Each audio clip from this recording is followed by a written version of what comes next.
Good morning class 10 students. In this video today we will discuss the last topic of your chapter 1 of development, that is sustainability of development. So before moving further, first I would like to tell you the meaning of sustainability or sustainable development. Okay, so the meaning is, what is the actual meaning of sustainable development? Okay, the sustainable development means using the resources, present resources in such a way so as to preserve it for the future. यानी कि हम अपने present resources का इस तरीके से use करें कि हम अपने फ्यूचर जनरेशन के लिए भी कुछ ना कुछ सेव कर पाएँ. Okay, so let's start this topic. The topic name is sustainability of development. Whichever way we define development, suppose for the present that a particular country is quite developed, we would certainly like this level of development to go up further or at least be maintained for future generation. सी इसमें हम बात कर रहे हैं कि जब हम development की बात करते हैं तो जनरली जो है हम प्रेजेंट डे में जब बात करते हैं किसी पर्टिकुलर कंट्री की, जिससे कि वो डेवलप है, तो हमें ऐसा लगता है कि आगे बढ़ेगा, इन फ्यूचर में उसकी डेवलपमेंट और भी एटलीस्ट इंक्रीज़ होएगी, या इवन अगर इंक्रीज़ नहीं हो रही है तो वो उस लेवल को मेंटेन कर पाएगा. दिस इज़ ऑब्वियसली डिज़ायरेबल, ये डिज़ायरेबल है. However, since the second half of the 20th century, a number of scientists have been warning that the present type and the level of development are not sustainable.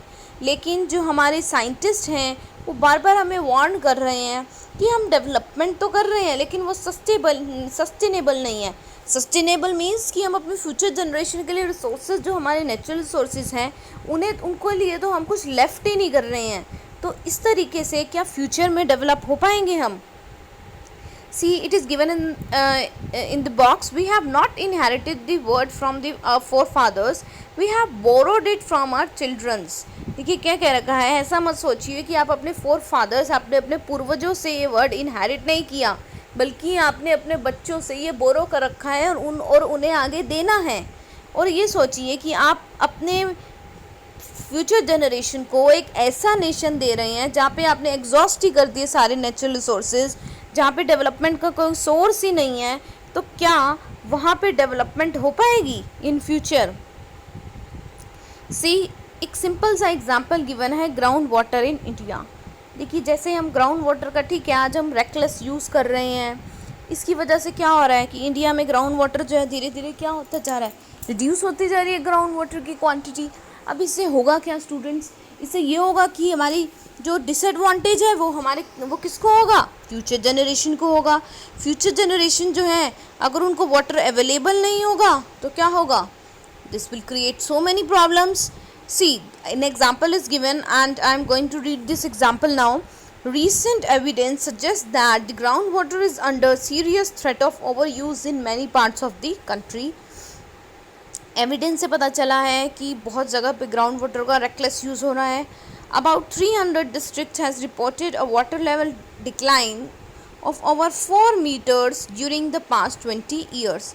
300 districts में जो हैं कम से कम पानी का decline 4 metre, अर्थ के नीचे 4 metre तक हो गया है पिछले 20 years में.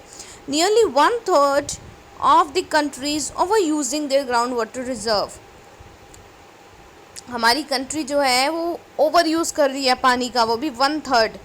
In another 25 years, 60% of the country would be doing the same if the present way of using the resource continues. देखो क्या कह रखा है कि अगर ऐसा ही होता रहा तो इन फ्यूचर में हमारे पास पीने के लिए पानी ही नहीं रहेगा. Ground water over use is particularly found in the agriculturally prosperous regions of Punjab and western UP. देखिए इसमें क्या कह रहा है कि जो सबसे ज़्यादा ग्राउंड वाटर का ओवर यूज़ हो रहा है वो इंडिया में कौन कौन सी स्टेट्स में है, पर्टिकुलरली आपका पंजाब में, वेस्टर्न यूपी में, हार्ड रॉक प्लेट्यूज, सेंट्रल और साउथ इंडिया, जो आपके साउथ साइड है वो, कुछ कोस्टल एरिया जैसे आपका महाराष्ट्र हो गया, ओके, पुणे हो गया, and are rapidly growing urban settlement, जहाँ पे अर्बन एरियाज़ हैं वहाँ पे ज़्यादा ओवर यूज़ हो रहा है. इसके बेसिस पे 2 क्वेश्चंस भी है। Why ground water is over use, तो सिंपल लिखेंगे to meet the agricultural needs, एक तो ये to meet the household needs, उसके लिए लोग जो है वो ओवर यूज़ कर रहे हैं, वेस्ट कर रहे हैं वाटर का। Can there be development without over use, कह रखे क्या इसको बिना, अगर हम इसका ओवर यूज़ नहीं करते तो डेवलपमेंट होगी, आप कहोगे यस। देखिए कहते हैं कि water is the necessity of life, without water तो लाइफ ही पॉसिबल नहीं है। तो अगर आप आज वाटर का रेकलेस यूज़ कर रहे हैं बिना ये सोचे कि आपकी फ्यूचर जनरेशन के लिए वाटर का कितना सोर्स अवेलेबल होगा, तो हमारे लिए ये सबसे बड़ी प्रॉब्लम क्रिएट हो जाएगी। हमें अपने प्रेजेंट का यूज़ करना है, लेकिन ध्यान में रखते हुए कि फ्यूचर जनरेशन भी उसका बेनिफिट ले सकें। Okay, now come to next page. Ground water is an example of renewable resources. देखिए आपने पढ़ा है renewable resource, non renewable resource, और जो आपका ग्राउंड वाटर है वो आपके रीन्यूएबल रिसोर्स का एग्जांपल है। दीज रीन्यूएबल रिसोर्सेज क्या होते हैं? Which are replenished by nature, यानी कि नेचर उन्हें फिर से रिप्लेनिश कर सकता है।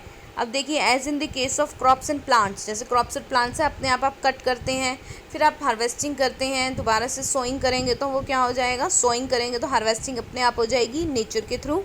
हावेवर इवन दीज रिसोर्सेज, लेकिन फिर भी इन रिसोर्सेज का हम ओवर यूज़ कर रहे हैं। For example in case of the ground water, if we use more than what is being replenished by rain. अब ग्राउंड वाटर आपने साइंस में पढ़ा होगा, आपको कहाँ से अवेलेबल होता है। देखिए जो ग्राउंड वाटर है आपका, वो जनरली आपकी जो रेन आती है, बारिश आती है, वो सॉइल में जब जाती है तो पानी के अंदर जो है आपका ग्राउंड के अंदर सॉइल जो है वो सीप कर लेता है, उस रेन वाटर को अपने अंदर स्टोर कर लेता है, जो आपका अंडरग्राउंड वाटर की फॉर्म में बन जाता है। तो इसमें कह रहा है कि आप यूज़ ज़्यादा कर रहे हैं और रेन वाटर को रिप्लेनिश कम कर रही है, तो मतलब क्या है कि आप उसका ओवर यूज़ कर रहे हैं। Non renewable resources are those, non renewable कौन से होते हैं? जो एग्जॉस्ट हो सकते हैं। अगर आप उनका कंटिन्यूस यूज़ करोगे, it means it take thousand of years to do again, यानी कि उनको काफ़ी सारे साल लग जाएंगे दोबारा बनने में। We have a fixed stock on earth which can't be replenished. We do discover new resources that we didn't know of earlier. New resources this way add to stock, however over time even this will be exhausted.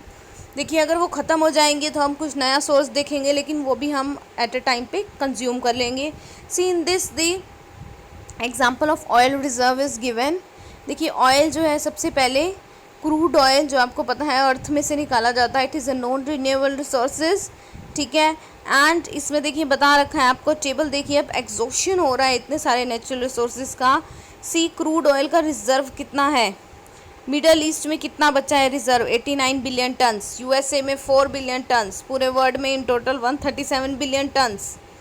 Number of year reserves will last, कह रखा है कि कब कितने साल तक ये आपका जो है लास्ट रहेगा, यानी कितने साल तक चल सकता है। मिडल ईस्ट में 93 ईयर्स ओनली, यूएसए में 10 ईयर्स, वर्ल्ड में अगर हम बात करें तो 43 ईयर्स।